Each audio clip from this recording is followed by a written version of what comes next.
Quelles sont les 4 matières pour toi enseignées à l'école qui conduisent directement au succès dans la vie? Morale, philosophie, TM, travaux manuels, sport. Voilà les 4 matières pour moi qui conduisent directement au succès dans la vie. Je vais vous expliquer. Commençons par la philosophie.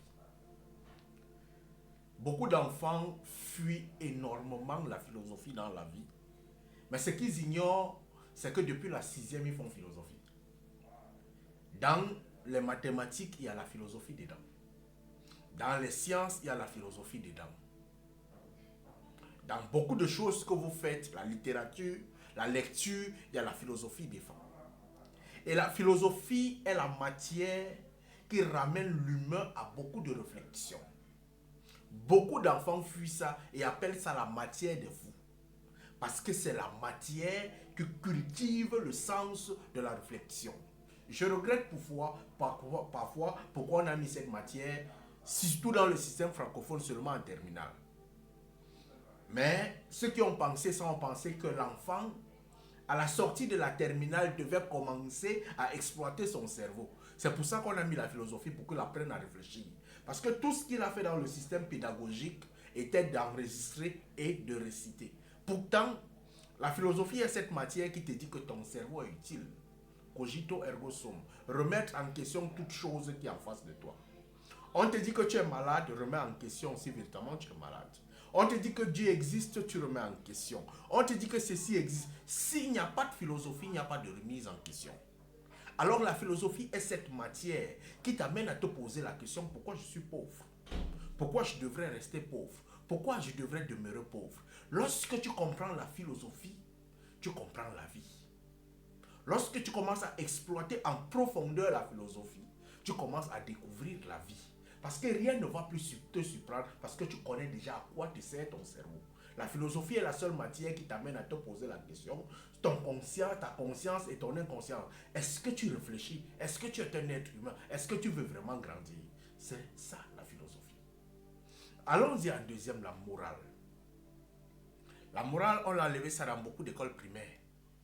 Mais c'était une matière essentielle dans la construction d'un être humain.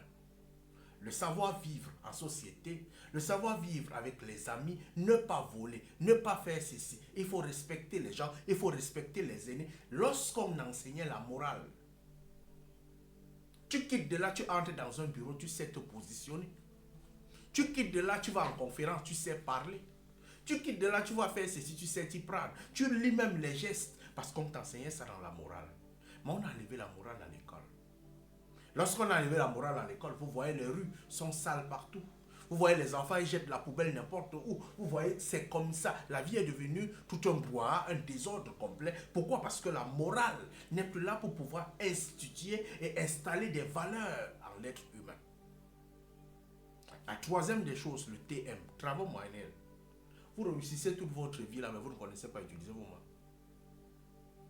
Vous réussissez tout, mais vous ne connaissez pas utiliser vos mains. Les travaux manuels, enseigner à l'enfant à utiliser la machette, à utiliser la houe, à planter quelque chose, à réfléchir différemment, à faire beaucoup de choses. Même la construction, on enseignait pendant les heures de travaux manuels. Et ça, dans la vie, tu en auras besoin. Lorsqu'on faisait par exemple les travaux manuels, on vous dit que non, allez classer les chaises. On vous enseignait à classer les chaises. Allez faire la cuisine, on vous enseignait quelque chose.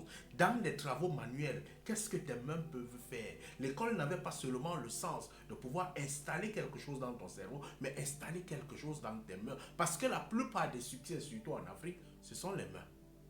Mais qu'est-ce que vous faites avec? Absolument rien. Aujourd'hui, on a enlevé ça. Les enfants ne prennent pas ça au sérieux. Ils se disent que non, ce sont des notes qu'on complète. Mais le sens de prendre seulement les enfants, les amener creuser des carnivaux, installer des logiciels, de savoir qu'on peut réussir en utilisant des mains. Quatrième, le sport. La plupart des sports qui sont choisis dans les écoles, ce sont des sports de groupe. Ce ne sont pas des sports individuels. Beaucoup qui sont enseignés dans les écoles, c'est des sports de groupe. Vous pensez que c'est quoi? C'est la sociabilité. C'est la gestion des équipes. Ce sont des compétences dans ce sport qui font en sorte qu'un enfant arrive en entreprise, il est manager. Ce sont des compétences dans ce sport qui font en sorte qu'un enfant arrive En entreprise, il est chef d'équipe. Ce sont des compétences dans ce sport qui font en sorte qu'un enfant arrive en entreprise et sait parler à ses collègues. Ce sont des compétences dans ce sport qui font en sorte qu'un enfant travaille avec les autres et comprend qu'il n'est pas seul. Il est avec les autres, il devrait avancer ensemble. Voilà pour moi 4 matières. Il y a beaucoup de choses que je peux développer seulement avec le sport pour montrer les compétences et les logiciels de valeur qu'on installe en un être humain derrière ça. Ce sont des matières qu'on devrait largement prendre au sérieux, mais les enfants font ça, ils ne savent même pas pourquoi ils font. Parce que ce n'est pas expliqué. Et dans l'orientation, que tu veux faire l'orientation, il y a ces trucs que tu dois regarder à un enfant avant de l'orienter. On ne l'oriente pas seulement, j'ai été 15 en maths, j'ai été 20 en maths, j'ai été ceci. Si vous avez besoin d'orientation, c'est une bourse qu'il faut payer. Allume ton cerveau, mon frère.